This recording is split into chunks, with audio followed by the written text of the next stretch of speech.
So, Russia and forces loyal to President Assad have launched major new offensives in Syria.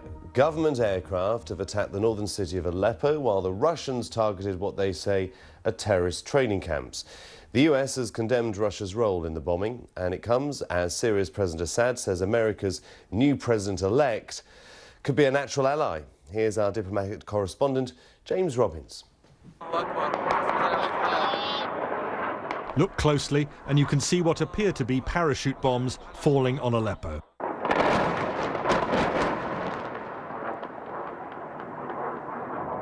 After weeks of relative calm, the besieged city is again under attack, part of a wide new offensive by President Assad and his Russian allies to crush all resistance.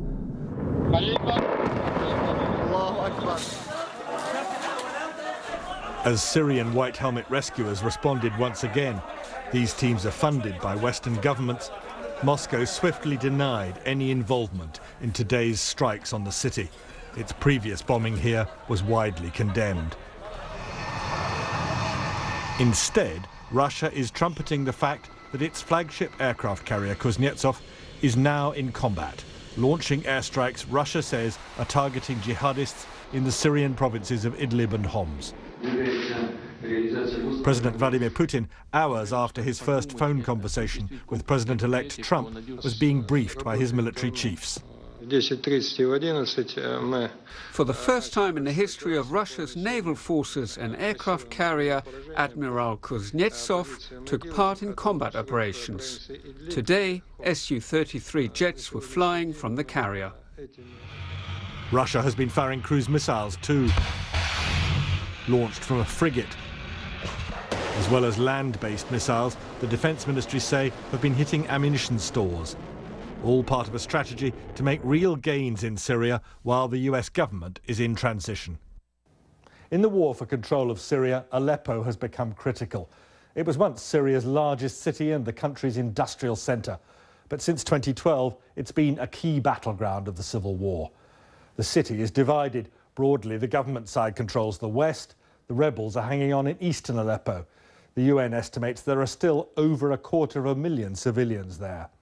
It looks as if President Putin hopes that retaking Aleppo will tip the wider war decisively in President Assad's favour. And after speaking to Donald Trump, he seems to believe that the next American president will be less hostile. Once he's inaugurated, he has to make a choice and make it very quickly. What kind of support will he give the rebels? What sort of support will he give the Kurds?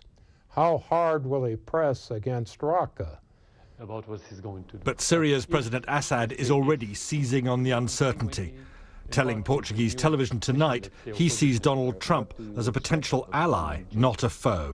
If he's going to fight the terrorists, of course we're going to be ally, natural ally in that regard, with the Russians, with the Iranians, with many other countries who wanted to defeat the terrorists.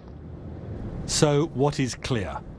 A lull in attacks on Aleppo is over, a major new offensive is underway, but the war still looks like agony without end. James Robbins, BBC News.